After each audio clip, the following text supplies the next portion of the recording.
Concertina is Mishapara. I'm going to play a tune called Gander at the Pratie Hole. I'm playing it on the CG concertina. I'm going to play it ordinary or normal first, and then I'll slow it down. So we'll have a shot of it.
I'm going to slow it down pretty much and talk a little bit about ornamentation. So again, ornamentation on the concertina, lots of little tricks you can do, and in my mind, ornamentation are tricks.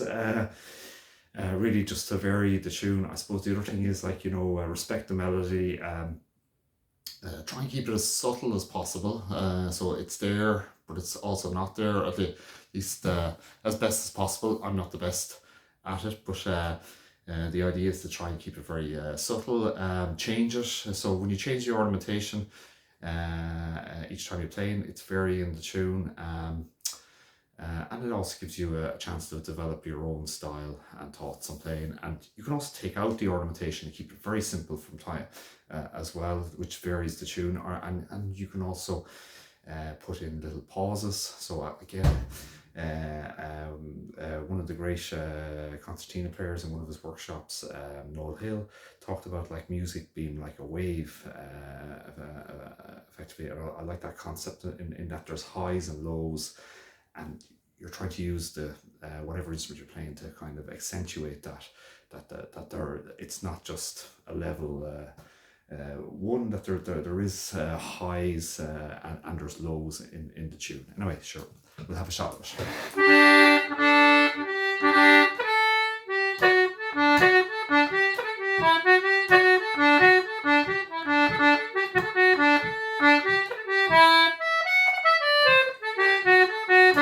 That's the first part. Now, ornaments that you can use, grace notes on the D, D-A-D. So instead of going, you can go. Again, you can practice these little grace notes yourself, and you can start putting them into your any other tunes that you know. So they're pretty handy. You can also put in grace note on the F sharp, which is it's the same as the D grace note, F-A-F. You can vary them as well by switching notes, but that's the principle anyway. There's a triplet, and this type of triplet happens a lot in a lot of tunes for the concertina.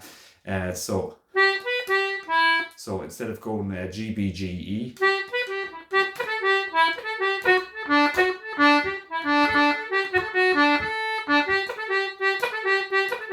so it's a triplet on the B, A, G.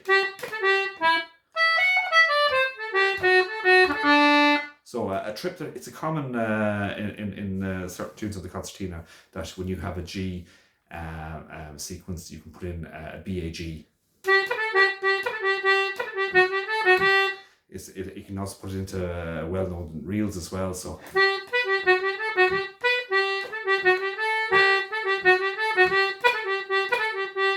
And it's in that first jig, first part of the jig.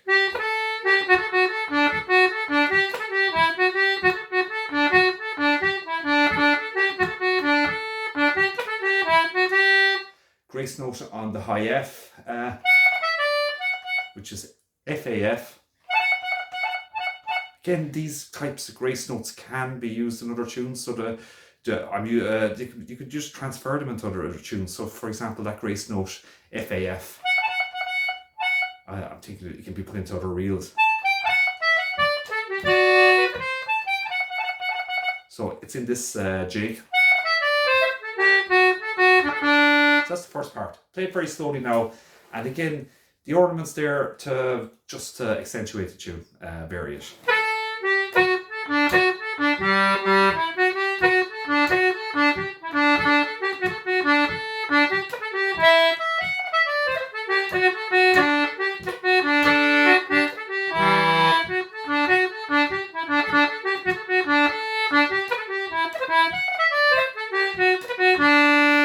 Second part.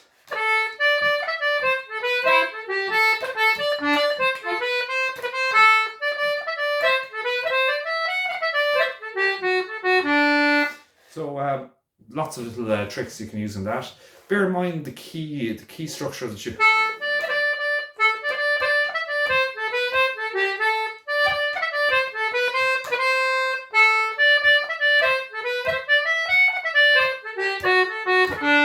So I was going to say, bear in mind the key structure of the tune. So that if the keys change, your ornamentation should change as well. So for example, if you want to put in an ornament on the high D in the second part, and because it's in a modal key, you wouldn't necessarily use a C sharp. So what I mean by that is one of the standards ornaments for a high D is D. High D, E, C sharp, D. But if you're putting it into a modal, that's fine in the key of D and other keys. But if you're putting it into a modal key where the C's are natural, you should change the ornament to a more and not put in the C sharp, and change the ornament and maybe put in a C natural instead of it.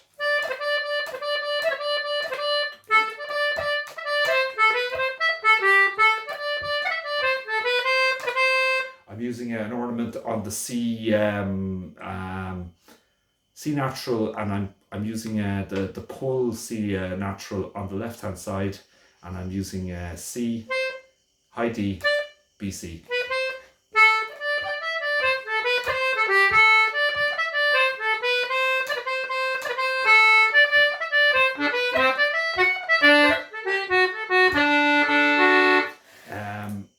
The other thing is, on the concertina in general, know the layout of the structure of the notes and where the notes are on your keyboard or wherever, or on the key layout of the sides. Notes are replicated, so you can transfer from time to. So, for example, you've got 3 A's. You've got A here.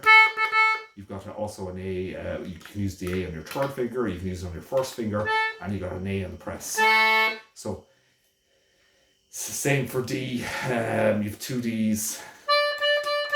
So really know, when I first learned the concertina, I was taught by an accordion player, and because of that, I played mostly on the middle, and I didn't have I was very young, but I didn't have I didn't know the layout of the both sides of the notes, and you really need to know the notes, and you should be able to flick between the notes and use them whenever to suit the tune. So what I mean by that is, like, I can play the second part.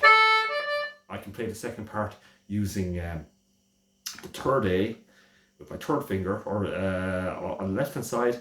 I can and use the D on the left hand side, or I can interchange it and use the A, the normal A, with the first finger on the left hand side, and then also use the D then on my right hand side, which gives it a different sound. So I suppose what I'm trying to say is, in general terms, even without knowing learning the tunes, know your layout of the keys and where they are, and the notes where they are on the concertina, and then you can you can change the fingering systems as you're playing, which means you can do different ornamentation styles. So, second part again.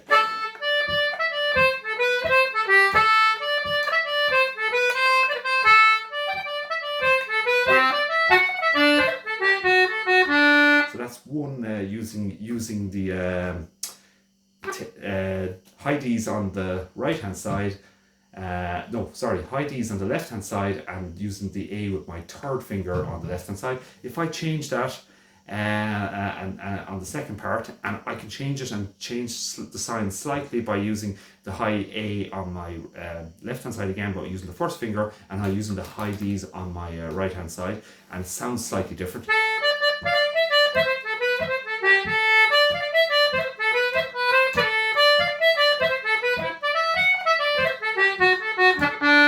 So even in terms of where the notes are coming from, now sounds slightly different because I've changed the finger layout and the fingering system for playing that tune. So even just in terms of your mind, if you just be aware that you can change the sound of the tune by changing the fingering system that you're using to get at the notes, and you can practice that yourself.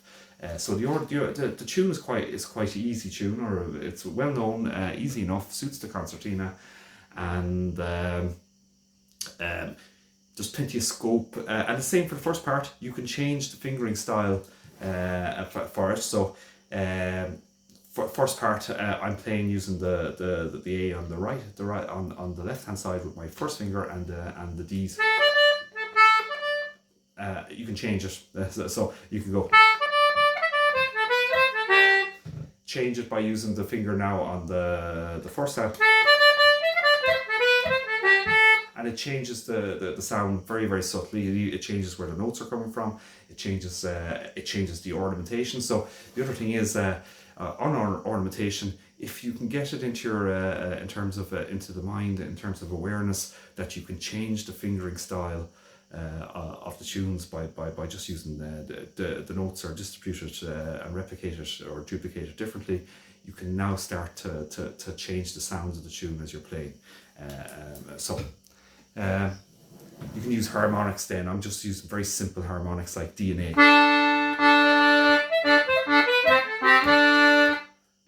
And of course, if I'm using the D on and there, I don't use the it's harder to use the D and the third A there.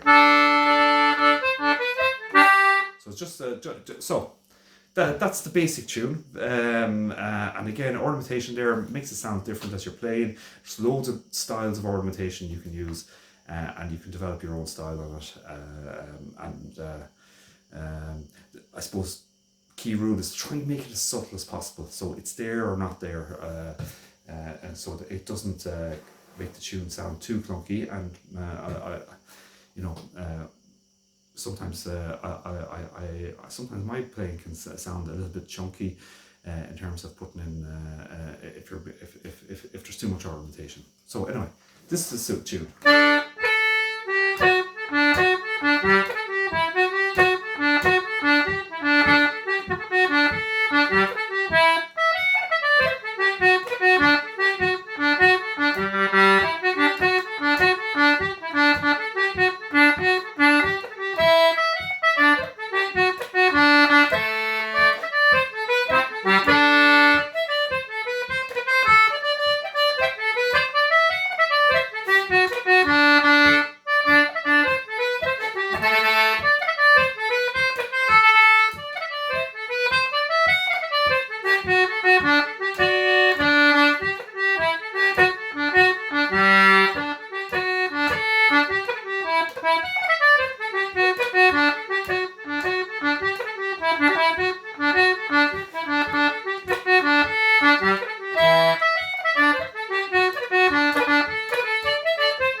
Anyway, that's the gander at the pratie hole. Notes widely available on the internet, certainly, and just loads of different versions of the tune as well. You can look it up on YouTube. Again, I'm not a concertina teacher per se, and I'm only just sharing information. Just loads of famous concertina players out there who have who are teaching and give lessons, and also And there's loads of videos of them playing on YouTube. So YouTube and the internet is an amazing resource, which you should use.